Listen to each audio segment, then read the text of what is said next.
Season 5, episode 12, but I have no idea how many episodes we've done. It's over that magic number of 100. I know that.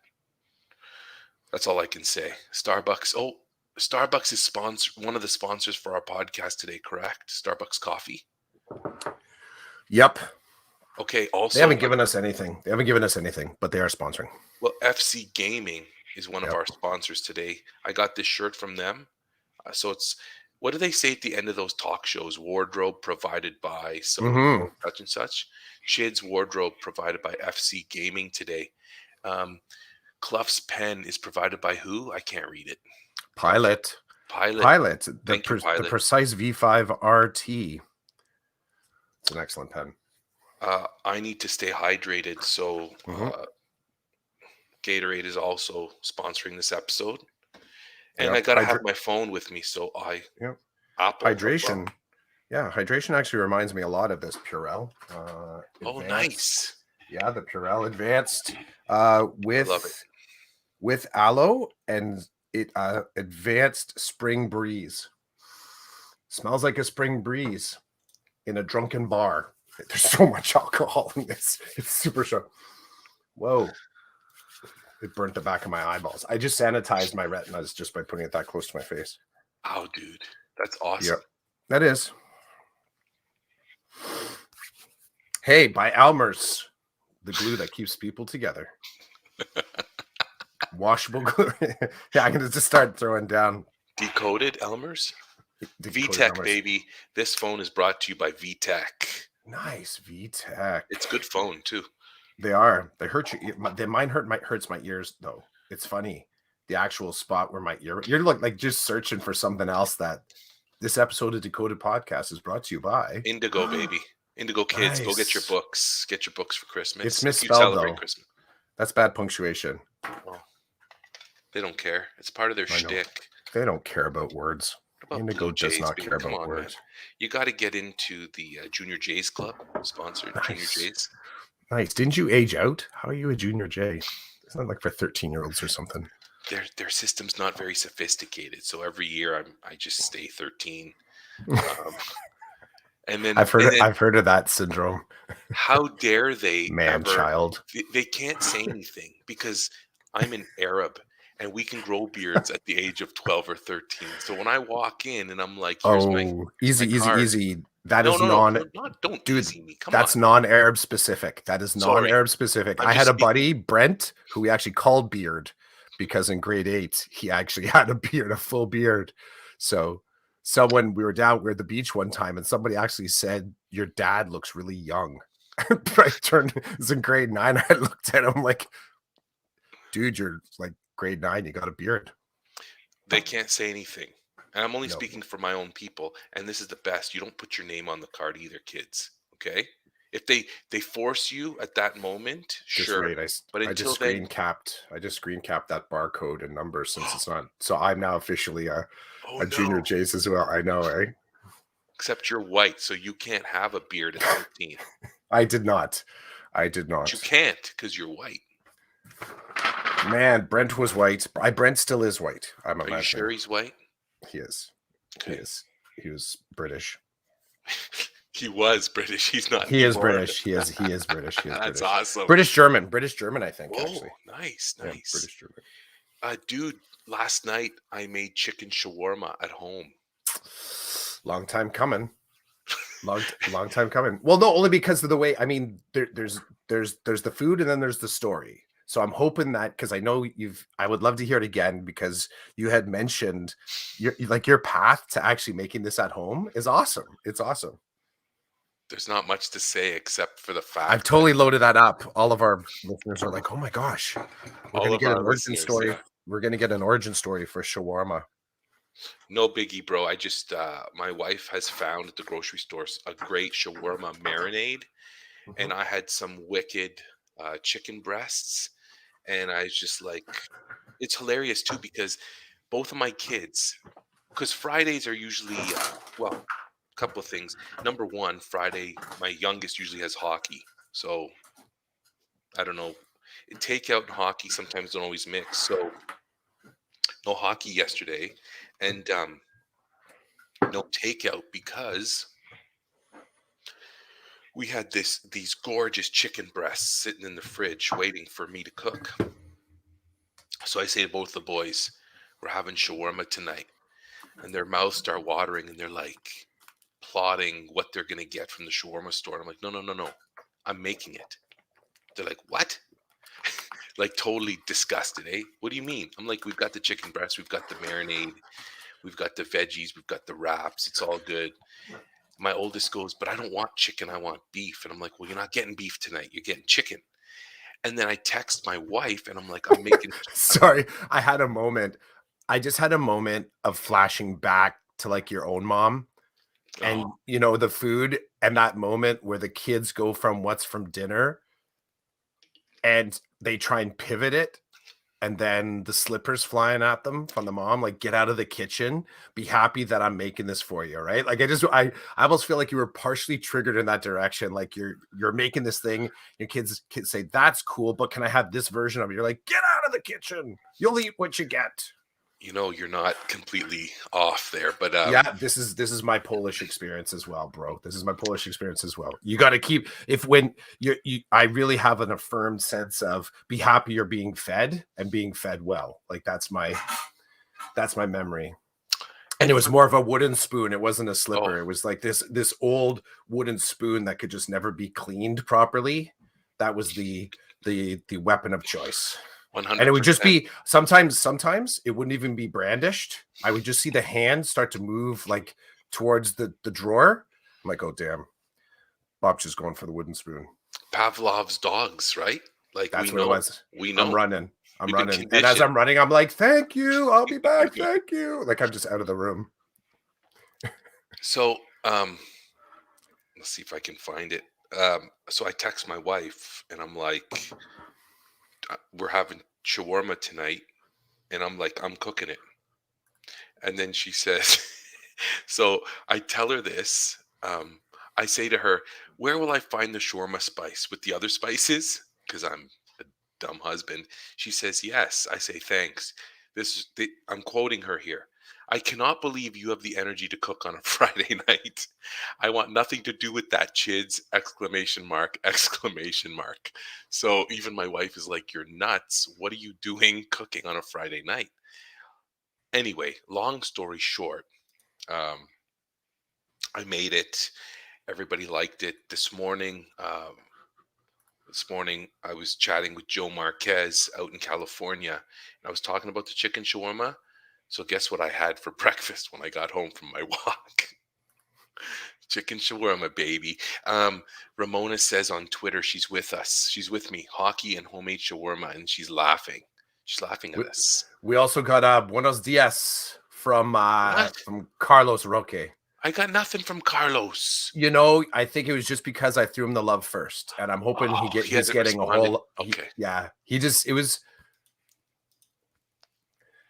this positive moment is sponsored by Carlos Roque. Carlos Roque, baby. Carlos Roque, baby. The other day I was at Buenos oh, Dias. sorry. Now here, I just got to ask something though. Like Carlos Roque, I was trying to think like he's a elementary or secondary teacher. I Elementary, wish bro. elementary. Big Yeah, time. Yeah. elementary. So there's a lot of heat in elementary right now. There's a lot of Dude, heat. it's all heat. It's It's all all heat. heat. Listen, I have to tell you. Oh, Temperature of 102. this is where I was going to go with this. Um, I was so excited to get into today's cast. I didn't even have my paper and pencil. So I'm literally writing down season 5, episode 12. What did we miss? We talked about shawarma Mm-hmm. and our sponsors. Our sponsors, yep. Okay. Something cool in the on ramp too. I should check Uh-oh. that. Let me check the progress. No Oh, progress. We're not there yet, dude. It's okay. like at 7%. We won't say, but something's at 7%. Well, hopefully within the hour it'll get to 100%. Hard to tell. That's a big. This, if we can do what we're thinking about doing, it's gonna revolutionize. It's gonna People should be. recode. It's gonna People. recode, decoded. It's gonna be total recode, and the other. It's like decoded. Decoded. Decoded. That doesn't work. But here's the thing too. Like, people should start promoting this thing that we're talking about just with the blind intensity of happy expectation, all of our followers should know that this moment that is coming, just rest assured. I like saying that, eh? Rest assured, this moment will be important to you. Drinking tea and watching Clef sanitize. Sorry, Ramona just posted up some comments, but I I think it's wasn't on also that important. page. Yeah, it's important too, though. Come on, happy followers. I'm not just sanitizing. I'm sanitizing with Purell, Spring Breeze, and smelling like a 1990s backwater dance bar from my university days. This Nice. this is the this is the you know this is the air, this is the toilet puck. That's what this Oh, is. But it's the it's the toilet oh, puck of hand sanitizers. That's what I'm tripping on. But it's pink and it's got little little particles in it, just like thing. the toilet Yeah, puck. Yeah. right, right. Well, It's I know, suspended. I don't why would they have little beads in there? I don't know, I dude. just noticed the They serve beads. some purpose, or maybe there was a bunch left over in the factory and they just put them in there. And I'm Here's not the thing, just if we can product drop specifically, then all of our followers need to as well. So true. Ramona, lesson learned. You make sure you're promoting Purell. We're actually we're trying to crush the YouTube analytics here, just so they come back and they say you kept on saying these key terms. Ba- FC Gaming, which might have something to do with what you're doing in the background over there. FC Gaming sponsored Yeah. my apparel for today. Thank you, FC Gaming. And I'm not just consuming liquid. I'm consuming Gatorade Zero because when I'm done drinking this, I want to be able to like jump out that window and run for 5K. That's what Yeah. Gatorade will do to you. I Okay. drink all that and I'm running to the bathroom. That's because you're an old man. Am I That right? is Geezer Gaming, baby. Geezer Geezer Gaming. Gaming. FC Geezer Gaming, baby. So Ramona, I'm sorry. I've now posted Ramona's. It's been sitting here for 3 minutes now. Yeah. Ramona's comment: "Good morning, drinking tea and watching Clough sanitize. Awesome." And then she says her mom used the wooden spoon threat with her too, but rarely followed through. We'd giggle and pretend to shake in fear. Wow, I wish my mom didn't follow through. My mom would hit us with that wooden spoon, and then I think it was misplaced or broken. No, sorry, she started with the hand. She started with the hand. And then we would laugh at her and say, "You have arthritis because of all the times you hit us." And then she'd go for the spoon. um, okay, Ramona's doing it. She's product dropping Twinings Earl Grey tea. So today, as Ramona sits and wastes her time listening to us, she is drinking Twinings Earl Grey tea. Thanks, Ramona. Good stuff. Stuff. Twinnings is good. I've had that before. So, Twinings, it sounds like something to do with winning. I don't know. Yep. Okay. The other day, I'm at Carlos's school. I'm there to visit the student that I'm working with, and I'm walking down the hall, and I can hear him. He's doing his morning routine stuff, and I walk past, and all I hear is, "Chids, get in here." So I turn around, and I'm like, "What's going on?" He invites me in. He says, "Good morning." Next thing you know, him and I are talking to the kids about esports, and I'm telling them how lucky they are to have a teacher like him who, does that type of thing with them. And then I left his room, but I could see that Carlos was ready for the break. I'm totally. It's my interpretation. Maybe Carlos is not ready for the break. I don't know, but it was I gathered from what I was seeing in the room and talking to Carlos, it was time for him to have a break. So, hey, welcome to the break, Carlos. And Carlos is really awake by responding to you. It's weird. I thought he'd be sleeping in today. Yeah, it's remarkable, I guess, that I think you said it best, though, when we were just chatting quick this morning, that the body still wants to wake up, eh? Yeah, like I'm not happy that I woke up so early today. I'm Yeah, not happy at all. the body is still waking up. And I think I mentioned this last week, maybe it was last week on the pod, mentioning how not only did I have a wake up this past week, but this was last Saturday. And I think it came up in the pod, but this is the power of the wake up. Like I woke up and part of my patterning first thing in the morning when I wake up, because I'm a morning prep person. Like, I don't do my prep at night, so I'm always working in advance in the morning. I'm usually a day ahead in the morning as opposed to doing it before I go to bed. So I woke up last Saturday and my first thought was lesson design. It's usually Oh, a close second to coffee, but that's my routine during the week. That's actually every day I wake up.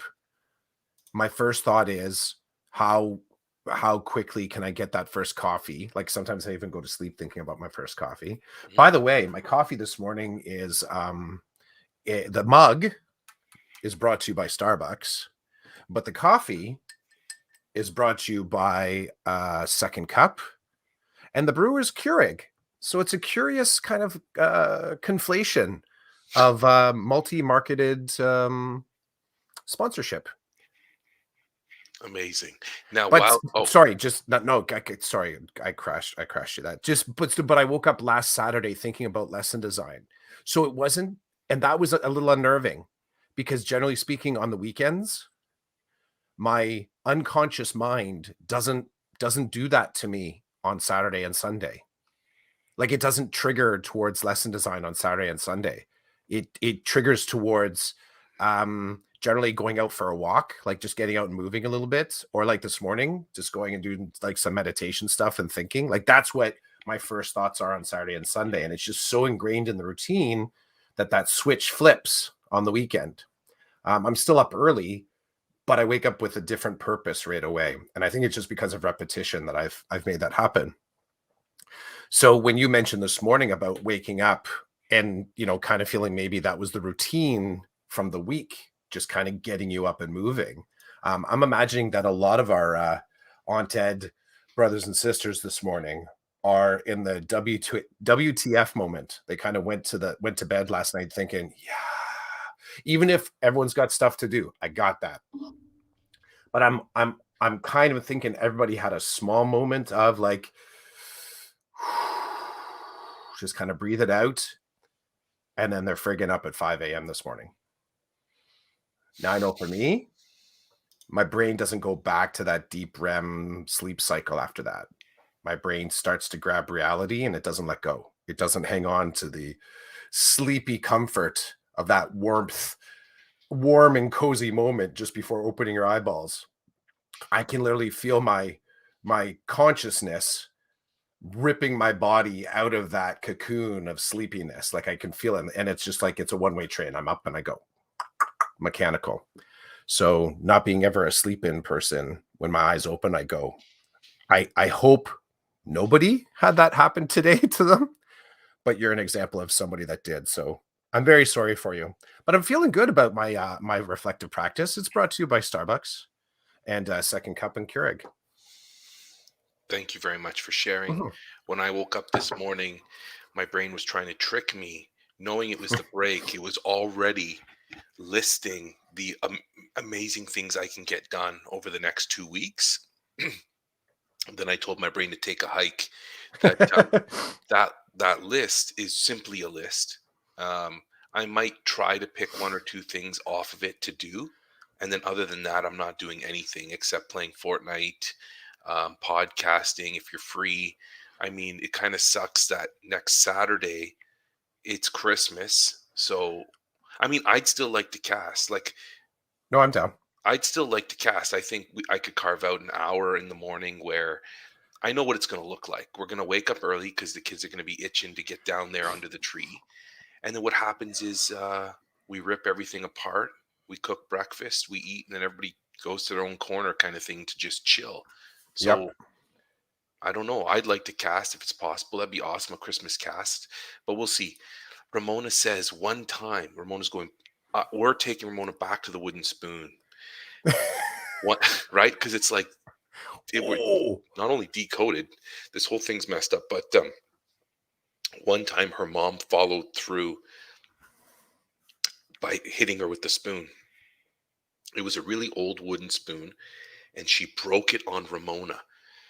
Ramona's never let her mom live that one down. Laughed so hard. Good one, Ramona.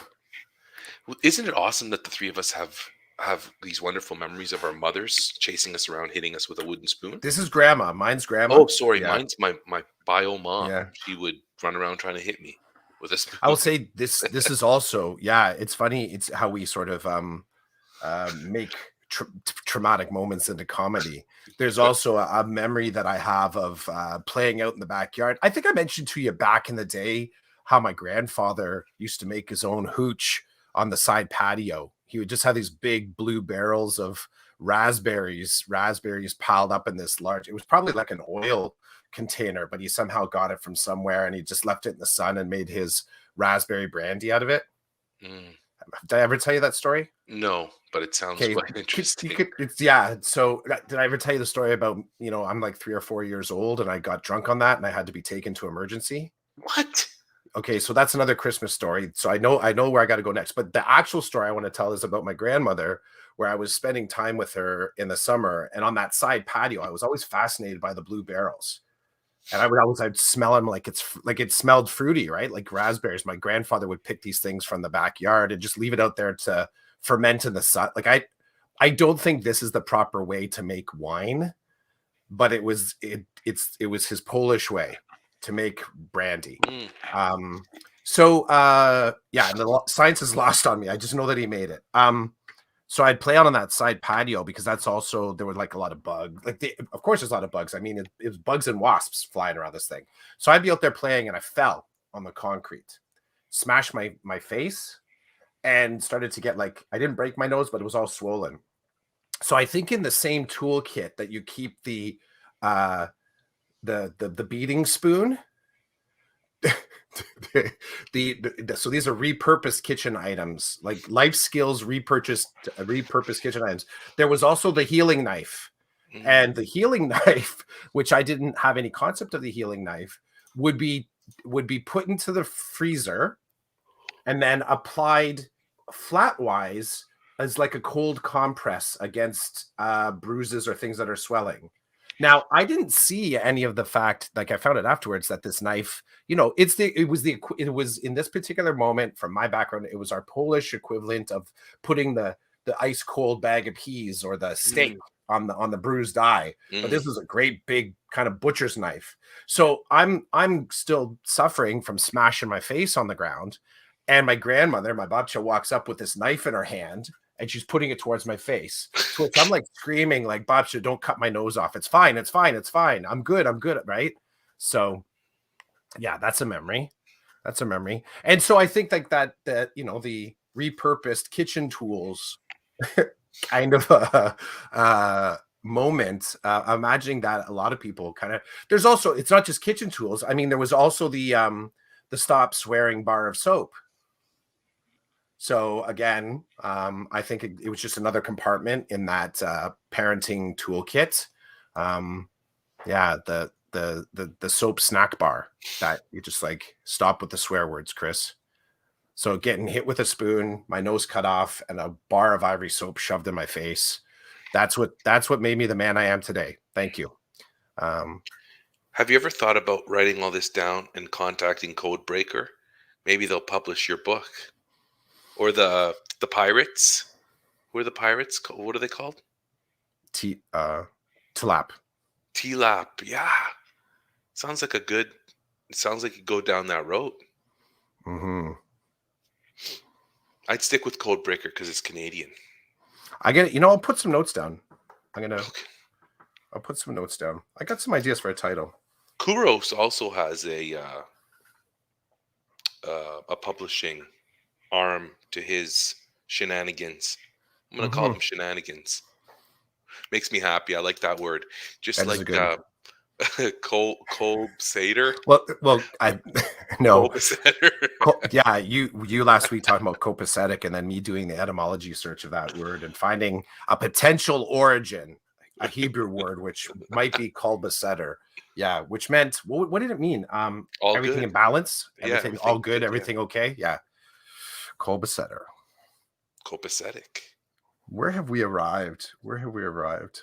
Yeah, where are we with the percentage, Christopher? Oh, so the percentage right now is at 56%.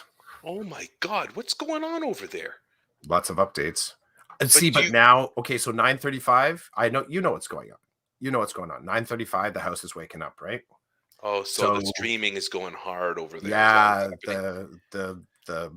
the fire hose is now being diverted. So I was getting full when you and I this morning were texting back and forth. That was full on fire hose. Quick sends.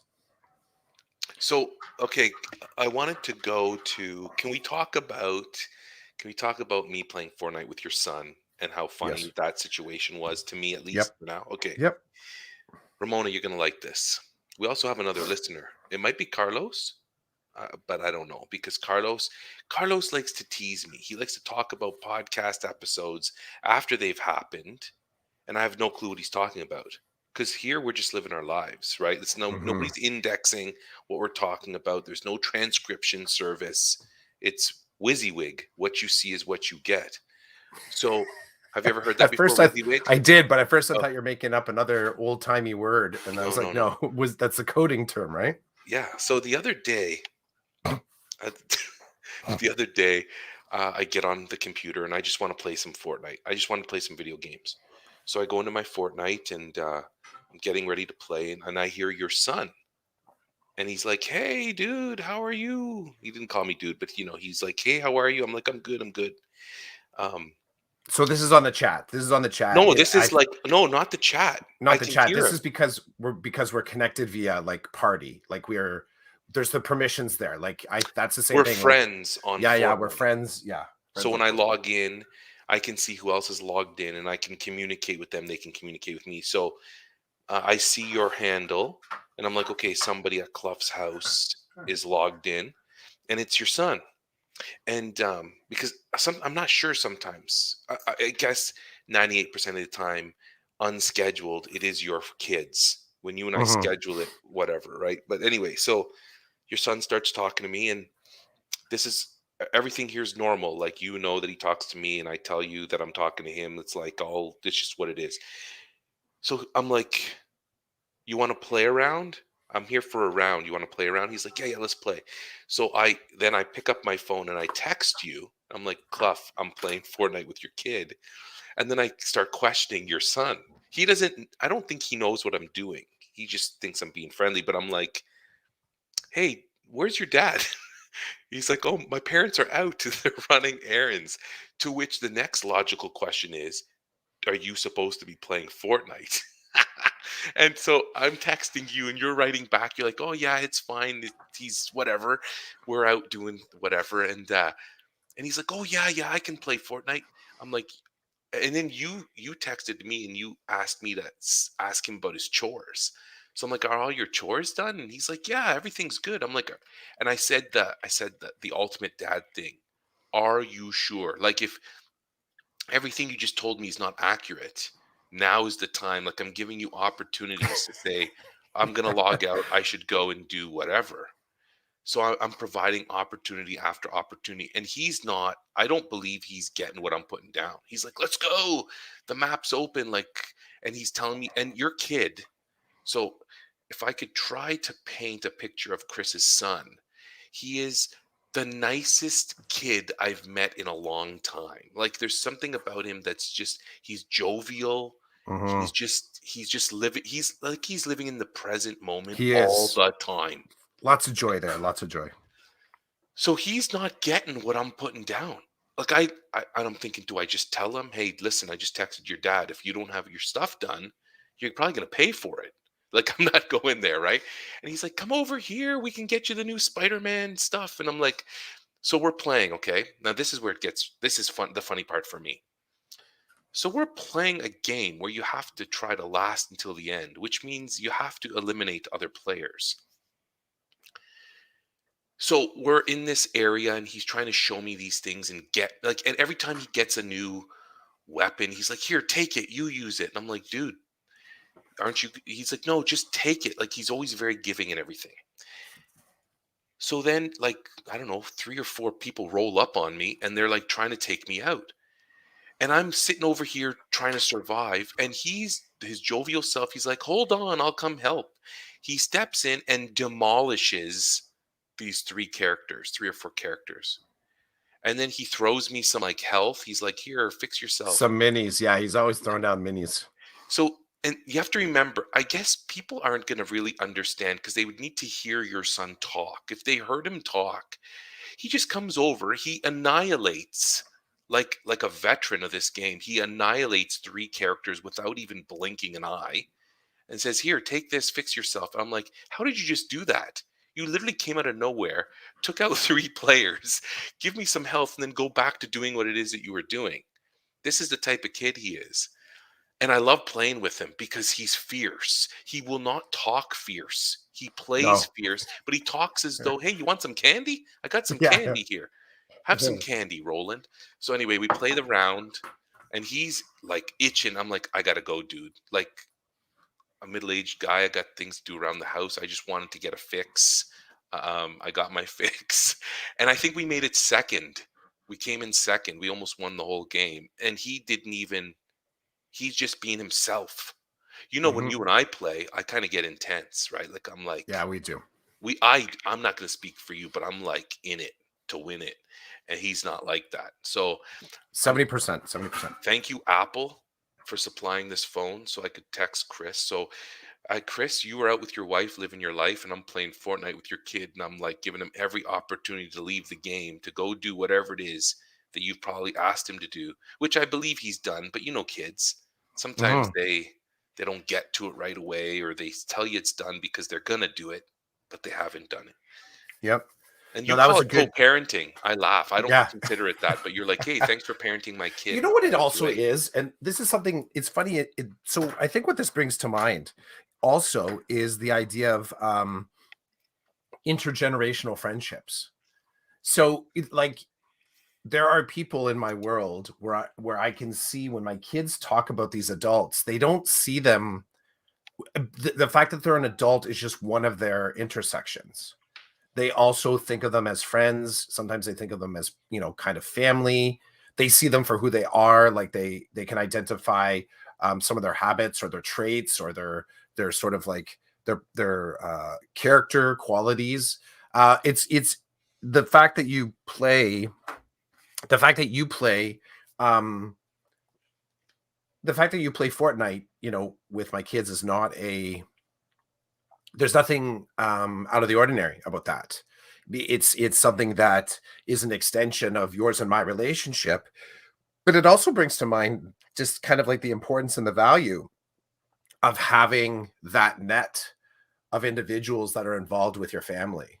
And you've got a chance to meet them, like they've talked with you, they've talked with you, they've talked about you, kind of like remembering the moments. Remember when Roland was standing in the backyard? Like they'll do that too, right? So that, I mean, it shows just that development of the relationship. And it's if I'm going to swing it into school style, it's a funny there's a really nice conversation in there about, and I would say it's nice and also really untapped conversation about what it means to transition into that space with your students.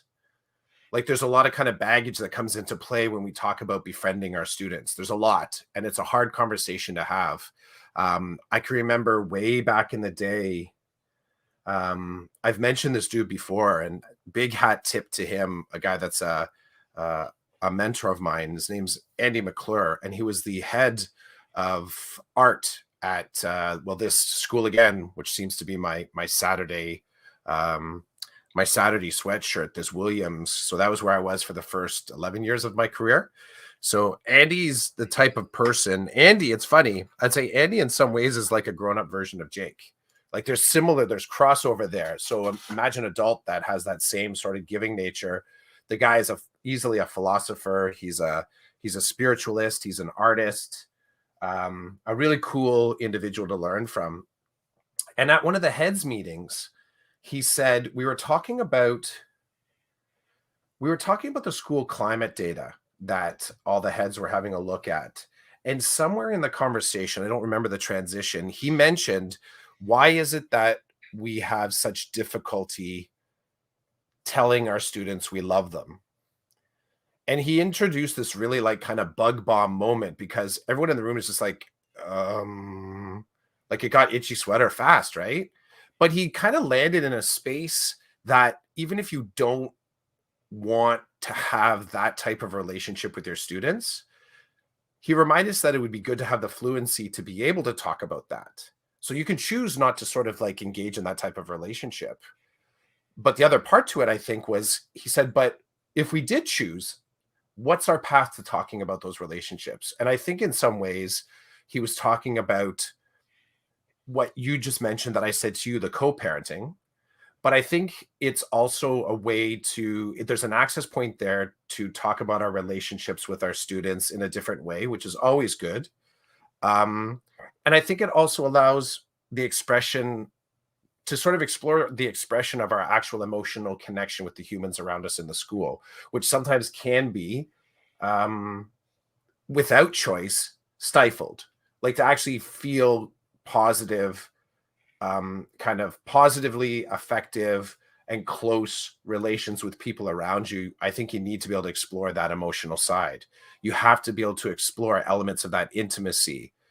We have to be able to put language to the fact that we spend, 75% of our day with strangers, that we intentionally keeping them strange to us just for professional ends. So I think the itchy sweater he put in there is because they're really, everyone just like didn't, he easily did it and kind of like, okay, I'm ready and I'm open to talk about this. But he was the one in the million person that was already exploring these connections. He was the person that already had connections with former students on Facebook. He was the one that had already attended students' weddings. He was the one that would have students over to his house for weekend events. Like he was that type of a teacher.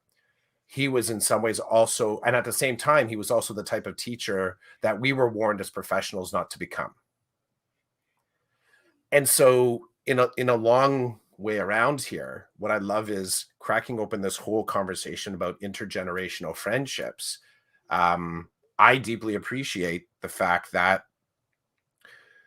as a dad who I respect, that you can have that sort of connection with my son, because it's important for him to see other men and other people that identify as men and other kind of markers in the world. It's important for him to see other adults that love the game. It's important for him to feel that other adults and value his contributions. Like this is all such great growth stuff. And I would say that's also something that doesn't happen all the time. Like you are the dude that in another circumstance I'm warning my child not to hang out with.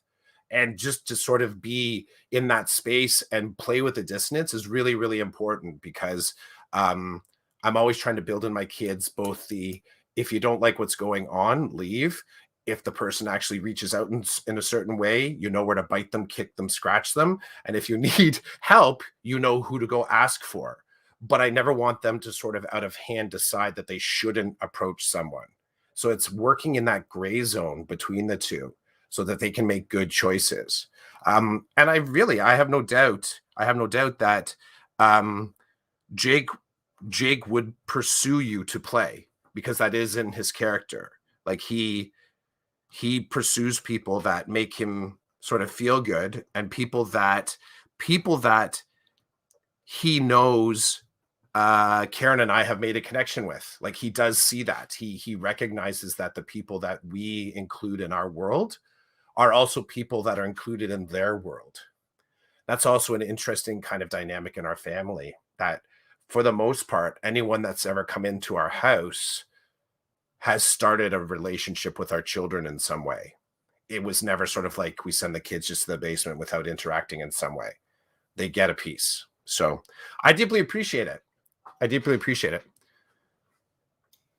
Well, I'm glad, like, I don't there's layers there for me too. The one layer is that it is a new realm for me. Like Mm, with the whole online thing, and I have friends in my Fortnite list that are kids of my friends. And so what happens is, whenever they do try to play when I'm on, I always, this is just a rolling thing. I always say, do your parents know that you're, like, we're playing right now? And they're like, mhm. well, why? I'm like, just tell your dad that I'm on with you and we're playing. Or, I don't do that with Jake. I just text you. I'm just like, hey, Clough, I'm playing with your kid, just so you know. Mhm. Um, I think I don't know. I feel like it's a responsible thing to do on my end. I'm not sure why. Maybe because it is in my head kind of weird that a middle-aged guy is playing video games with a kid. Now, having said that, um, the people who are friends with me on like Fortnite, they're if they're kids, their parents know. And their parents are usually sitting in the room like, "Hey, tell your dad I say what's up." And I can hear the Mhm. dad laughing like, "Oh, Roland's on or whatever." And then so there's that. Number 1. Number 2, I try not to play with them. If I they're just they think it's cool that, "Oh, you're on Fortnite, I'm going to connect with you." Um, Yep. had to let people go. Like I remember one time you and I were playing and of my buddy's kid jumped in. Do you remember Yep. that? He's like, Yeah. "Oh, my cousin's here too." And you and I were like, "Yeah, this is not. We're not doing this." And it was funny because he says to his cousin, "Oh, this is Roland. He's just watch what you say because he's a 40-year-old man. He's my dad's friend." Remember that? And I Yeah. was like, "Yeah, Yeah. we're not. I'm not doing this." Right? But I didn't have the heart to tell the kid, "Hey, I'm not playing with you because I don't know what you're doing. I don't know your cousin, and I'm a 40-year-old man, and I'm not interested in going down that road of people asking Yeah. questions or whatever." I didn't want to say that, so I just defriended him, which then he took offense to because he's a kid. But I told his dad, I said, "Hey, listen, I'm happy to let him back in, but when like if I'm playing with my 50-year-old buddy, we're not interested in playing with 12-year-olds. Like it's just not what we're doing." So, but the funny thing is that okay, like yesterday, I was itching to play with someone. So I just I opened it up and I ended up having a partner. I don't, it sounded like he sounded like he sounded like he was speaking Spanish and it didn't sound like a kid. So long story short, I muted my mic. So we were not talking to each other. He was talking. I don't know who he was talking to. But at one point, you're going to love this. At one point, I get shot badly and I'm down. So I turned on my mic and I'm like, help, help, help, and then turned my mic off. And then this other person mocked me. They mocked me. They were like, help, help, help. And then they came and they helped me. And then as soon as that game was over, I left. I didn't want to play with them anymore. But it was just funny because I was like, help, I'm dying over here. And anyway, it was just funny. That was my Fortnite story. Okay. So Clough, we're gonna try something, eh? So I'm gonna add Clough's screen to the two of us right now. Now, okay. Sorry, you were gonna say something? I was gonna say, um, I have to open up mine, I've right? tried my best. I've tried my best with my Fortnite avatar to be as honest and respectful of and authentic of how I see myself. So You do have please tattoos. You do have no tattoos. judgment. Yeah, no judgment. I know. Um What's with the cool hair? what's with the hair? You got cool hair I don't know. in your avatar. This is my kids doing. I do not do any of the buying. I do not do any of the shaping. I don't do any of the character building. So, Before we go down this road, I yep. want to share. I want to share. Ramona was saying that she's still circling around product placement with respect to her podcast, but she thinks she's going to start dropping the pride of Gimli, Manitoba in her podcasts and see if some of those purple felt bags slash gift packs show up on her doorstep. Hmm. So She also says she's it's never played, but she likes your avatar. yep. So just for a point of clarification, the Pride of Manitoba, Gimli, Manitoba, are actually they're adult underpants. So I do hope, Ramona, that some of those will be delivered to your front door. I think those are excellent products. I wear them all the time. Yeah, the Pride of Gimli, Manitoba are actually adult underpants. I They're would. sometimes called adult diapers. So I like wearing those. I kind of didn't. I didn't want to go there, but you guys went there, and that's up to you. That's fine. I Um, do go there sometimes when I'm doing marathon gaming. I appreciate the fact that I'm wearing adult diapers. oh, geez, Clough. See, that's a bit much for me right now. But anyway, Okay. So Ramona thinks you're funny. Don't don't we all, Ramona? Don't we all? Hey, when we were playing the other day, your wife was in the room, and I think Mhm. she was probably giving you side eye, right? Here and there Yeah, not at the gaming. She gets it. at She other she things. yeah, she's fine. She's fine with the gaming. Primarily the gaming, like right now, this is running off of the desktop, right? Um, the the for the most part, the gaming though is done on the gaming is done on upstairs on the Xbox. So often time is being like taken up upstairs. Mhm. So we kind of we do our best to coordinate and make sure that everybody, can have a little bit of gaming time. There's limits on that. Our Xbox as well upstairs also has like all of our streaming things on it. So, like the Netflix runs off of the Xbox. So that's just a thing. So her being in the room, often she's taking care of a little bit of schoolwork or she's reading or something.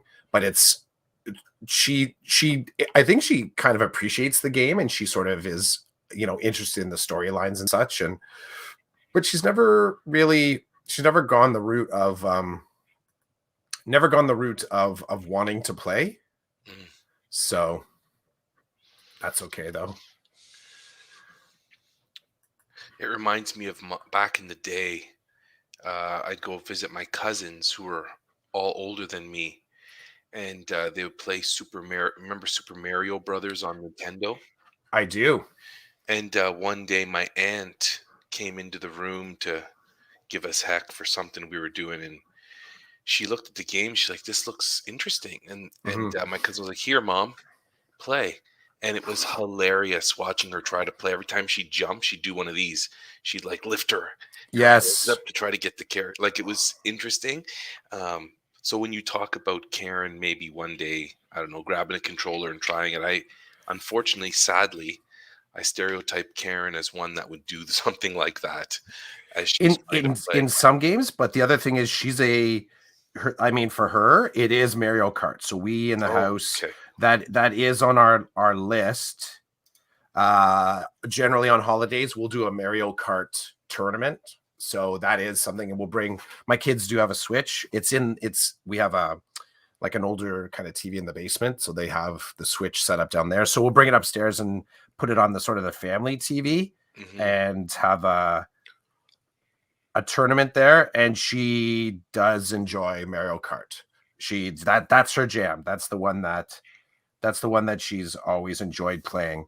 But what you mentioned though, as far as lifting the hands, Hmm. I have a vivid memory of my father the first time he played video games, and it was on my VIC 20, Oh and it wow, was Vic it was a 20. yeah a game called well, one of them was Cosmic Cruncher. And Cosmic Cruncher, for any of the old school gamers out there, you'll remember it was a VIC 20 game that basically was a ripoff of Pac-Man. And your Pac-Man was the Commodore C. So the C for the Commodore product line was like so it was a ripoff of that. Well, my father, when he played, he would hold it was a joystick that I had, a Wiko, I think it was Wiko joystick. And the Wiko joystick, I think they maybe the Wiko, they were red and black and steel colored. So that was kind of like their color line. And I had one that looked like so it was a big sort of Base. rectangular base about that thick. Of course, the cable came off and Mm. connected in. There was one thumb button just on the top of the base. So imagine a big Atari thing, and then a steel. They had two different styles. They had one that was like I don't know, it was like just full plastic joystick, and then they had another one that had the steel shaft and then a ball on top type of joystick, more like the arcade joystick. Mhm. Either way, both of them had a button on top of it as well, so you could hold the top and like press that. And it was only it wasn't like this was button one and the base was button two. They were both button one. So you could actually be mashing both of them and it did the same thing. There was no. So my father's playing Cosmic Cruncher and he's looking at the screen and watching it. And then he'd get to the end, and Cosmic Cruncher had this behavior that was kind of strange to him. And maybe Pac-Man does this too. When you came to an elbow, it would just stop. Maybe Pac-Man does that too. I don't remember, but some versions of Pac-Man, you come to an elbow and it automatically turns the corner. Like it just goes around. So it would just stop. And then you had to actually pull the joystick down to make it do the corner. But in order for him to make it go down, he had to look at the joystick and see that he was making the joystick go down. Then he'd look back up at the screen. So the equivalent would have been driving a car and staring at the steering wheel and the pedals to make sure that you're actually doing the thing that would make the car turn. So like driving a car, you do that, in video games, you look up and you're like something got you, because in the moment you looked away from the screen to look down to see how to turn, to look up to see if you turned, one of the bad guys got you. So it's funny when you talk about that learning curve. And he's like, this isn't for me. And he walked away. That was my only experience of video gaming with my father. And as you say that, I think to myself, did my father ever play video games with me? And I don't think he ever did. I think he'd see me playing, but he never played with me, or he What were never you playing tried. at home? On what system? I was playing, it was, I believe, I want to say Sega Genesis, Yep. um, or one of the Nintendos. And I remember this clearly. I was in the basement. There was a TV in the basement. And at this particular time in my life, in the house that we were living in, my father was finishing the basement and somebody else was helping him. And I was off in this corner of the basement where the TV was, and I was playing Madden football. Mm. So yeah, it was a Sega Genesis or one of the Nintendos. And I'm playing, and my dad comes around the corner and he's like he's got paint on him, and he's got like the drywall paste on him, and he's kind of looking at me like, "What are you doing?" Like with in an unsatisfied way, and I'm like, "I'm playing video games." He's like, "Okay," and then he just goes back into the other room where he was putting up a wall or something with some guy. Yep. Um, Other than that, though, he never really saw me. He never really saw me playing video games that I can remember, because why would he spend any time in the basement type of thing? That's Yeah. where we went to play games or whatever. Um, yeah, you got me thinking though. Um, I know Sarah will walk in and out of the room while we're playing, like downstairs on the PS4, and she just kind of shakes her head and moves on. And I know, well, she took a picture one day when Ben was right behind me here, when the basement floor was being redone. Ben was right behind me with his station, set up his Xbox, and she came in one day, and both of us are like sitting back in our gaming chairs, and we're playing our games, and it was an awesome picture. I don't know where it went, but it was a great picture of the two guys in the house just playing. And Will, so to my left there's a television on the wall, and there's an Xbox here too, an old Xbox. So there have been times where the three of us, Straight up, like the old Xbox or it's 360? I think it's a 360. I think Ben, my older son, has the Xbox One. This is a 360. Does that make sense? 360 is Yeah, yeah. older. Okay. No, So no. Oh, sorry. Yeah, sorry. Yeah, Xbox One is the current is right. 360, and then you have Xbox. Oh, so there's an Xbox here with a bunch of games, mostly sports. And then behind me, where the window is, was Ben. And the three of us would be in this room playing games. Ben's losing his mind on his mic with whoever he's playing with. I'm got my headset on to listen. I'm not really playing with anybody. And Will's got his headphones on, listening to music or something while he plays football. It's just funny. But it's also good times. Like you gotta find what people are interested in, and do it. And we all, I have to say, I'm pretty proud of my 15-year-old. He is finding balance in his gaming, which is good. He's finding balance. He's finding times of doing other things, not just spending all his time playing video games. He went through a stretch a couple of weeks ago where he was rarely on his Xbox, which caused my wife and I some concern. We're like, what's going on? How come you're not on the Xbox? Like, Mhm.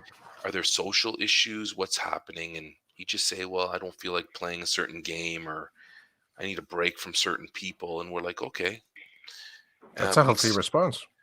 I think so. I think we need to always dig deep with him to find out what's going on, because there could be something bad happening that we need to address that he Mhm. doesn't want to address. And that's tough with a 15-year-old. Um, Funny, but giving you access to it. Like, it's funny how those I'm imagining those teasers as they come down the pipe for me and the fam, and just trying to pay attention to those moments where you're being given a glimpse, not necessarily access, but you're being given a glimpse. But even the glimpse is an invite if you play it the right way. mhm. Yeah, exactly. A glimpse.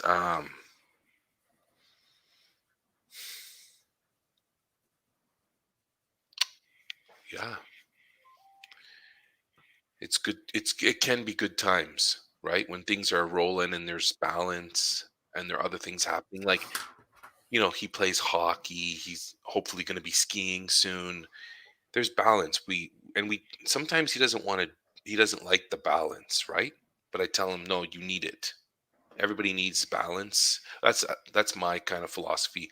Everybody needs balance. So today when I get off with you, I'm probably going to spend some time in front of the television watching TV shows that I've been meaning to watch for a long time. I'm going to totally move into a vegetative state for a little bit and enjoy that because I have the time to do it now. Um, but if I were to be doing that every day all the time, it'd be bad for me.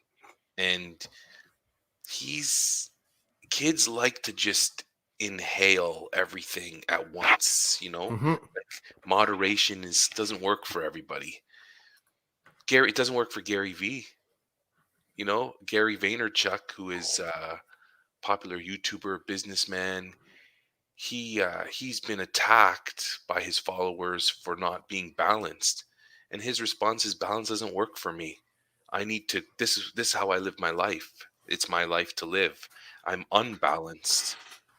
And his argument is some people are like that. Some people don't want or need balance. They need to go 110% at one thing 98% of their time to find success and to feel good. I don't particularly like that, but I do know, I need to say this. It's important it's important sometimes you're going to have moments where you have to go unbalanced in order to find a fluency and a capacity to then achieve balance again. Like, I don't believe balance in certain circumstances will bring you closer to a goal of whatever it is you're trying to learn or do. I think you have to be unbalanced sometimes because you have to put time in to become better at something, whatever that something is. That's just me though. I like that. I like that idea. And just in a career, if I look at my career, the way that I instigate or notice balance imbalance is by introducing novelty. So trying a new thing and seeing how does that actually displace or disrupt my current day. So I appreciate that. I think, you know, I don't know if it was you and I at some season of this pod. I think we talked about the the like the idea that you achieve balance with the absence of disruption. I think is faulty thinking. Balance is an equation. So by nature, that means there's things on both sides, whatever the light and dark, the good and the bad. It can and scale and frequency can matter. Like, you can have the one big thing on one side and a bunch of little things on the other side. But it's still that sort of balance. And balance also, I think, works on averages. Balance as a snapshot is not accurate. So even to sort of look really closely at, like, I think part of it really come down to is I'm in balance right now but the right now is really important to say, because to say that you're in balance all the time is not necessarily true. But over the course of 30 days, you might find the teeter totter effect. Um, and this is something I'll go back to the protect the weekend thing that I work on with the kids, is that in order for my students to really think deeply about enjoying the moments when they're having fun, Where I go is not encouraging them to spend more time enjoying the moments where they have fun. I encourage them to spend more time enjoying or paying attention or being mindful to the times that they're not having fun. And they kind of look at me like, what are you talking about? I don't want to think about that stuff. I don't want to do that stuff. I said, no, but that is the other side of the equation. Like, they don't get to be sort of Trojan horses where you've loaded up on the one side and say you're actually doing something. You need to sort of look at the guts and see what's actually on that side of the equation.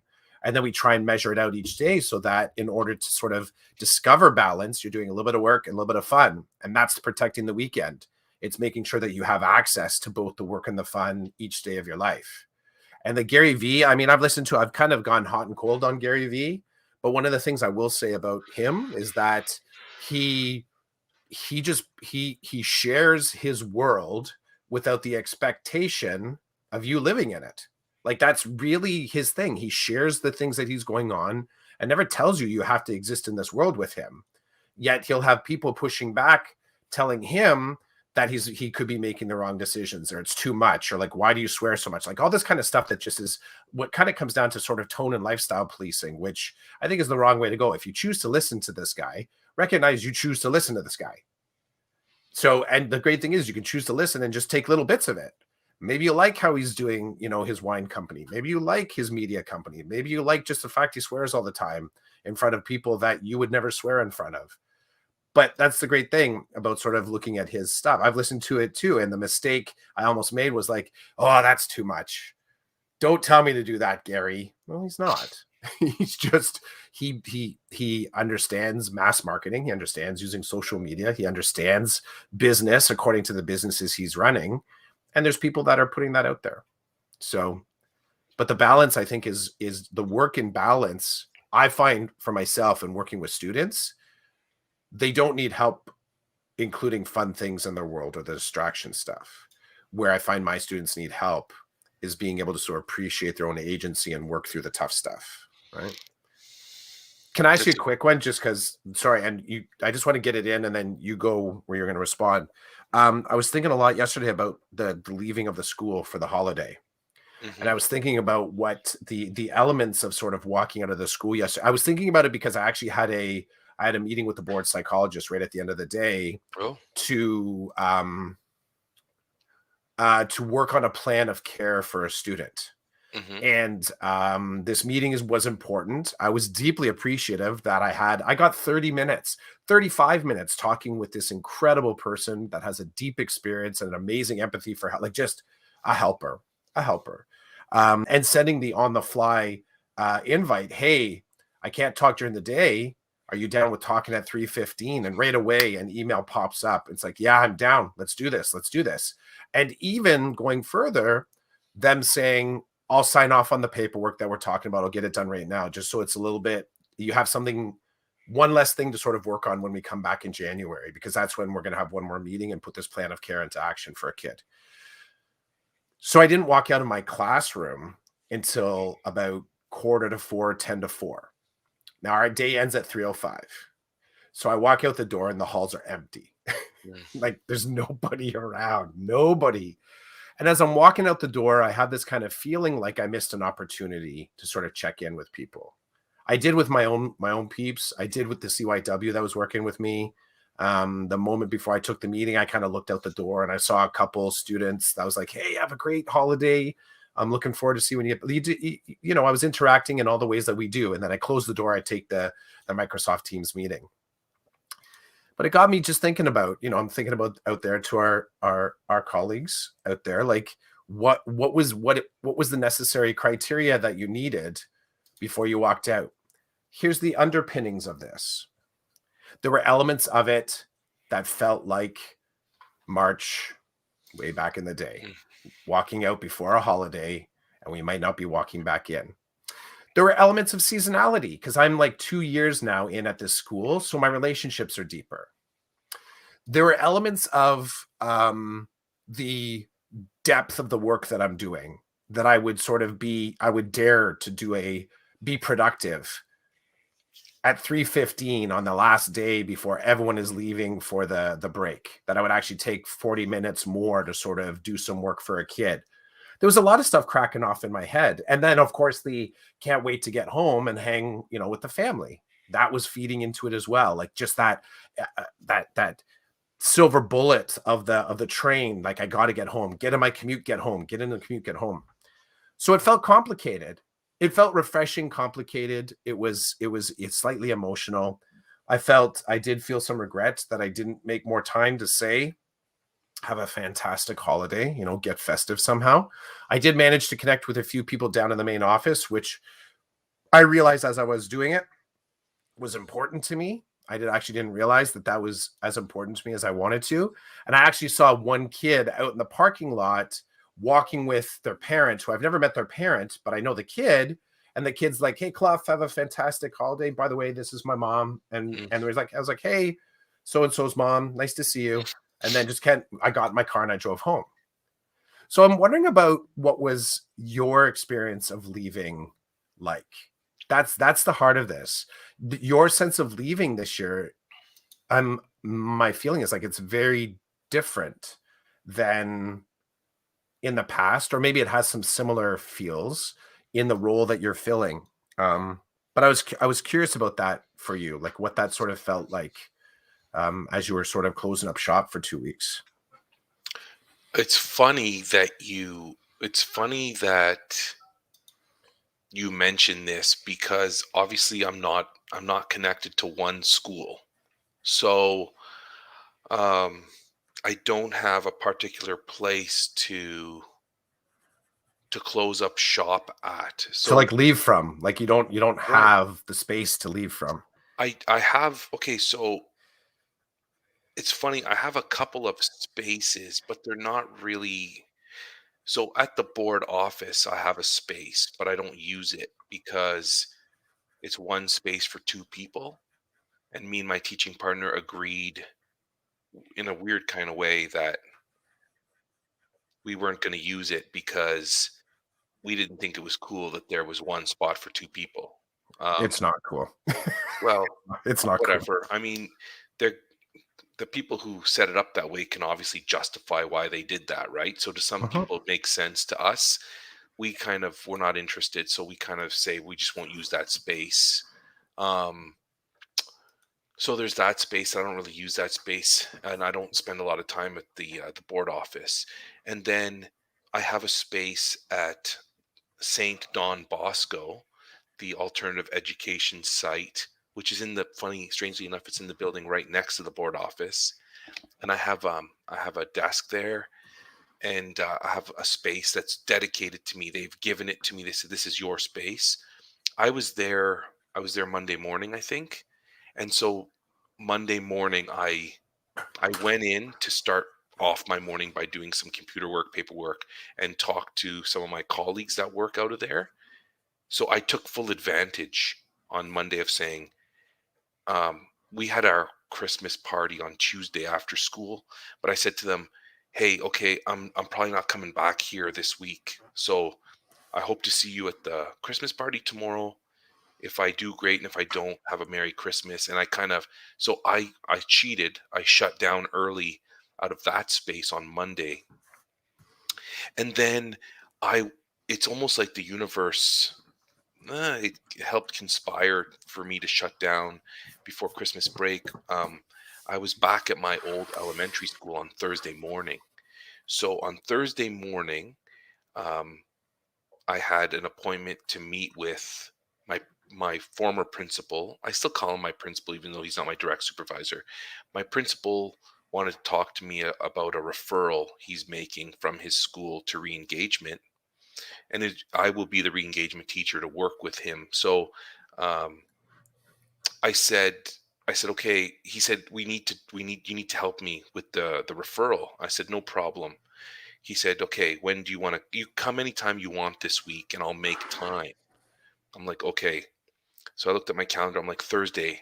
I'm going to give you Thursday morning. That because I recognize you're going to be running in and out of your office because you're running a school. So it was perfect because I got there before school started, and I got to help I got to help a couple of teachers who run the Girls Who Game program with some of their tech because they needed help. Nobody was helping them. So I'm like, well, I'm going to get there before your school day starts and I need to meet with your boss. So let me help you before I can meet with him. So I visited with some teachers in that end of the building and I helped them with some tech, just like I would normally if I were in the school working down the hall, right? Then one of the grade 8 teachers said to me, the principal's going to be busy at the start of the day. So can you talk to my students about the work you're doing and maybe give the grade 8 some hints and tips on what to do or who to reach out to if they start to feel like they're going down a road of kids you're working with that are down this path and it's like lots of problems for them. I said 100% I can do that. So I called the office and I'm like, "Hey, PG, are you free?" He's like, "No, I'm swamped right now." I'm like, "Perfect. I'm Mhm. in the grade 8 class." Because that's the other thing too, right? Like, I wanna make sure I'm doing the best work I can do with my time. So, I'm I'm in this guy's school, so I check with the office, "Hey, can we meet now?" "No." "Okay, can I stay in grade 8 and do this?" He's like, "Go nuts, and then check in with me when you're done." So, talk to the grade 8 kids, great conversation with the kids. Go down to the office. He's busy, but the vice principal's available. So the vice principal and I had a great talk about equity and diversity. Um, she's vice principal at the school, and we're on a committee together around equity. So I had some time to catch up with her and talk leadership and equity, which was the bomb. Then he's free. So sit down with him and start doing the work. But, you know, every few minutes somebody's coming to the door. They need something from the principal. And Mhm. they're like, "Oh, Roland's here. Hey, Roland, how's it going?" So there was a lot of like I spent a morning there. Like it took the whole morning. But here's to answer your question. As I was moving through the hallways to get from one place to the other, I made a point of stopping and talking to my colleagues and saying, "Hey, have a Merry Christmas. Um, it's great to see you. It's nice to be back. I hope you're well." They check in with me. And I was basically shutting down for Christmas in a familiar space. And I don't think I was doing it on purpose at the time, but now when I think about it, I was I positioned being at that school at the end of the week, not on the Friday, because the Friday is a gong show, on the Thursday when it's not gong show in the morning, and literally doing what I would have normally done if I was still there. So yesterday afternoon, when the end of the day came, I didn't feel weird. I felt like I had It's already good. done what I needed to do, just like my wife was doing what she needed to do at her school at the end of the day. So I did it. I was able to squeeze it in with, like the universe had me there. The principal needed to talk about re-engagement. That's my job. I had to help him with some referral stuff. That's my job. I got to talk to students and work with students. That's my job. And in between waiting for the principal, I got to visit with people and talk to people and experience like it was fantastic. And then in the afternoon I was at another elementary school and as I was walking into the building, it was lunchtime, but I could hear kids in classrooms doing stuff with teachers and I could feel the Christmas break coming and it was just so cool for me to be in the space even though I don't belong in that space anymore. It was good for me to be in the space and to hear and smell the school and to see the things that were happening on that Thursday because Friday nobody wants to see me on Friday. Like they're busy, like they're hip deep with trying to shut down the school and prepare for what could possibly happen in the new year because we've got a great government running this province. So you never know which way they're going to turn and when they're going to do it. So schools were doing more than just saying goodbye for 2 weeks. They were saying goodbye for 2 weeks and preparing for if A, B, or C happens in the new year, we are prepared, we are ready, and we can still function without being paralyzed for a day or two. So there's my answer to your question. I like I like um I like sort of wrapping kind of on this one for the school year, like this idea. Um, I want to I I'm challenged by your statement of, some people maybe not wanting to meet with you. That there could be people that wasn't necessarily their jam, because I my immediate response to that is like, oh, no, no, no, no. There was definitely kids that would have appreciated meeting with you, that didn't know that they would have appreciated meeting with you unless it kind of happened. And this comes to mind because I started to think about my own students, as in who needed me to kind of check in with them today, and I didn't get to it. Um, and I sort of was thinking about that on the drive home. Like there was the people that I wanted to sort of check in with, um, but I'm starting to feel my connection to this space and to really look deeply at we started the pod talking about the intergenerational friendships, right? So the kids that I'm carrying home with me over the break, this is, in that super secret spot of the bag of work. I think part of the reason that we take the bag of work home is because in one of the side pockets, the protected side pockets, we're bringing some of those kids and people home with us because we feel like they're really important to us. And we keep it by the front door because we need to be reminded that they're important to us. Um, and I'm guessing that, other people in Aunt Ed have brought some kids home with them over the weekend, or some colleagues home, over the weekend, that they're keeping with them, keeping in their thoughts over the holidays. So as I'm driving home, I'm thinking about that. I'm like, who should I have worked a little bit harder to, like, worked a little bit harder to sort of just make some sort of a contact. And actually I did. It came up with a list of 5 people that just, I thought, I was like, I should have checked in.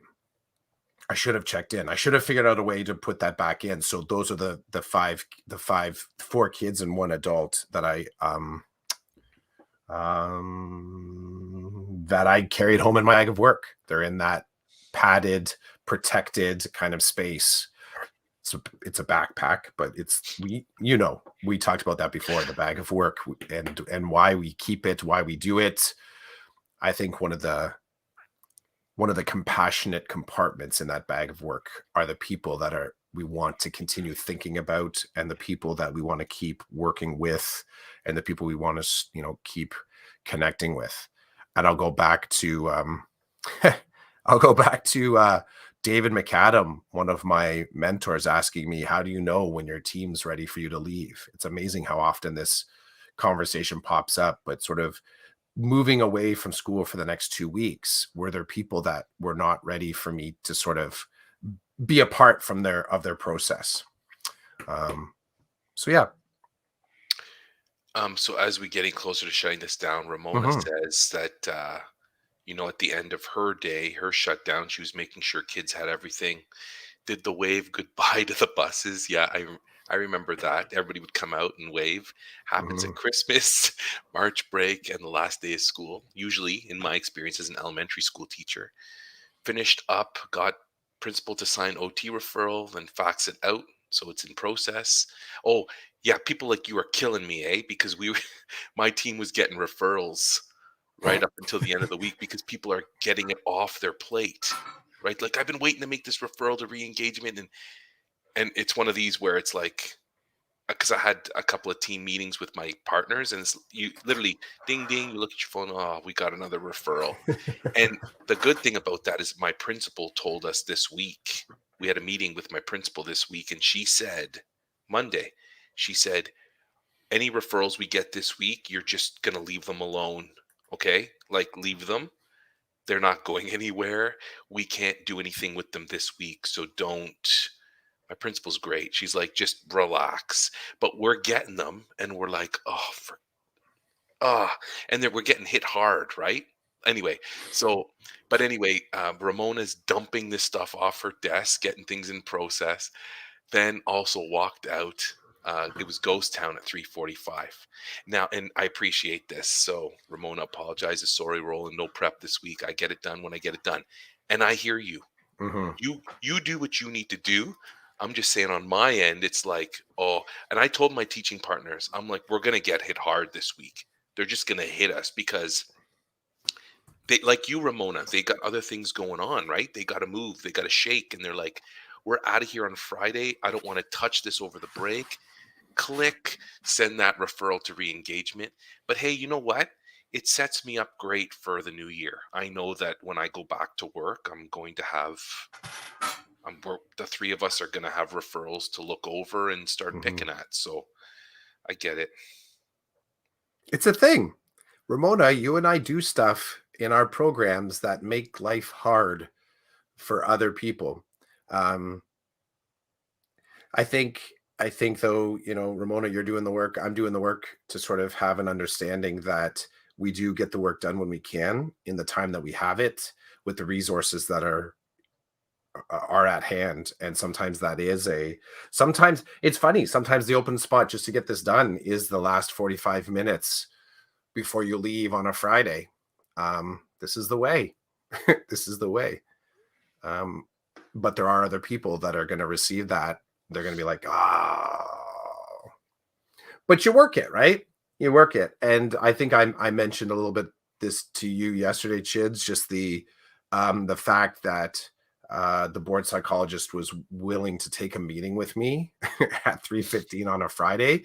It also reminded that different people work different schedules, because the board psychologist said, yes, I still have 3 more meetings today, which in some ways I'm like, shoo, I wasn't the one keeping you behind, right? Mhm. So the board psychologist, people are working in different spaces. So the fact that my end of the day is different than somebody else's end of the day kind of relieved me a little bit, but I was deeply appreciative that I was appreciative personally that I could get that work done because it was in service to the kid.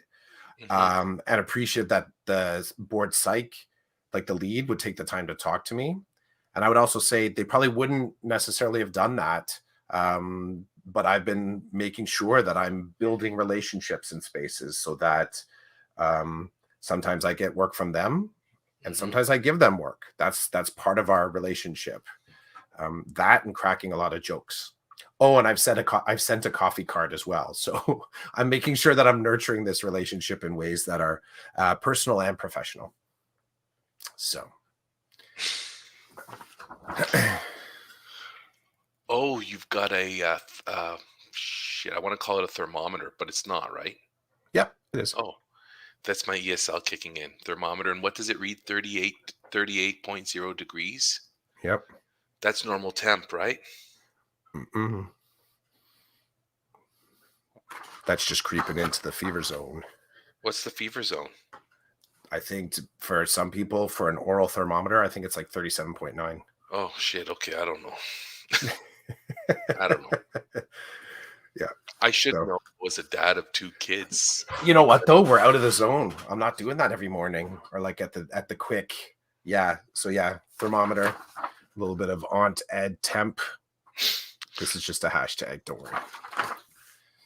Check that temp in the new year if we have to stay home. Mm-hmm. Yep.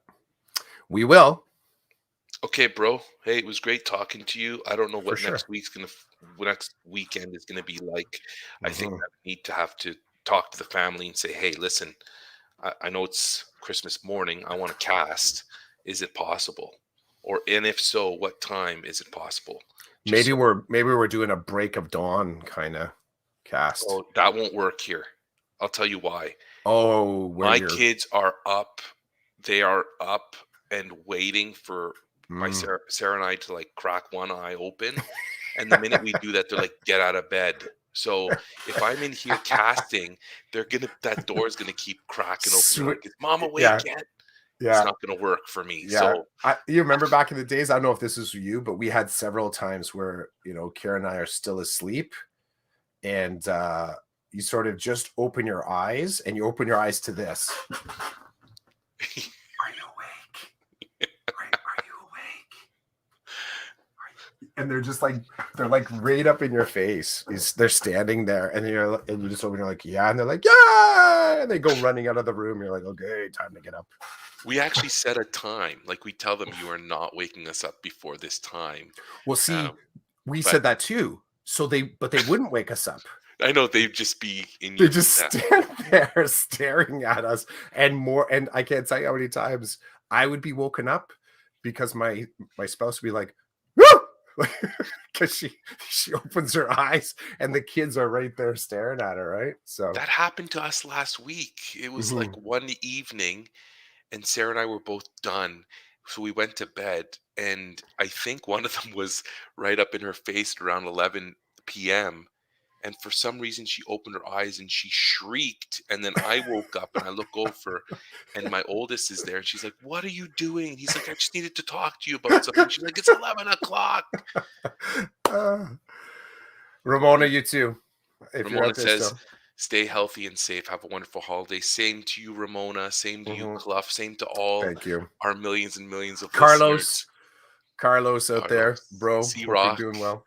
Yeah, So C-Rock. if we're not on next week, happy holidays to everybody and a Merry Yeah, for sure. Christmas to those who celebrate. I'm hoping we can pull it off. We could have a Christmas miracle episode. That's what I'm going to call it. I know not everybody celebrates Christmas, but for me, it would be a Christmas miracle episode. Mhm. So we'll see how that goes. It's funny because I think you will be having Christmas at your house, even though you may not. Um, Subscribe to like the faith component. That's fine. I, on the other hand, have that whole package going on. So, and this was season 5, episode 12 of the Decoded podcast, which one day might be changed to the Recoded podcast. Yep.